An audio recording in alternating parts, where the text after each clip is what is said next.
L'ambition a-t-elle un sexe? Je pense que l'ambition n'a pas de sexe, c'est-à-dire que j'ai des collaborateurs, des collègues hommes et femmes, et à aucun moment j'ai décelé plus d'ambition chez les hommes et chez les femmes. Je pense que l'ambition, c'est plus une question de confiance entre le manager et les collaborateurs. Pourquoi faut-il plus de parité au poste de décision? Ce que je me dis, c'est que c'est un petit peu con de renoncer à la moitié de l'humanité. Je ne pense pas qu'une femme ou un homme apporte plus ou moins a priori à un poste. Par contre, pourquoi renoncer aux femmes? C'est plutôt ça la question. Féministe, est-ce un gros mot pour vous?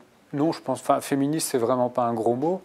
Je pense que derrière le féminisme, il y a aussi finalement une question de tolérance, d'acceptation de la différence. Et je pense que dans notre société, y compris en France, il y a encore, ça correspond encore à un besoin de prise de conscience collective qu'une femme ou un homme peuvent apporter autant à un poste de travail, hein, si je me place dans le monde du travail. Donc non, c'est absolument pas un gros mot, je pense qu'on en a encore beaucoup besoin. Une femme rencontre-t-elle plus de barrières pour accéder à un poste à responsabilité? Pourquoi? Je pense qu'on associe à une femme dans le travail encore, par exemple, la maternité.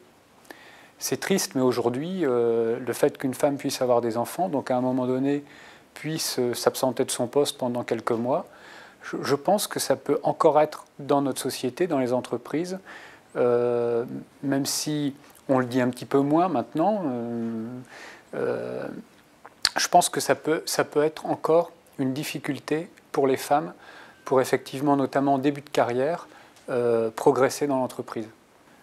Si vous étiez une femme, que feriez-vous pour accéder à un poste à responsabilité? Si j'étais une femme, je ne ferais pas forcément différemment de ce que je fais en tant qu'homme, en fait. Alors, le mot de la fin, je pense qu'il faut vraiment qu'on arrive à attirer davantage les femmes vers nos métiers, simplement parce que je pense qu'il y a beaucoup de talents qui nous échappent à cause de ces préjugés des deux côtés, côté femmes et côté hommes.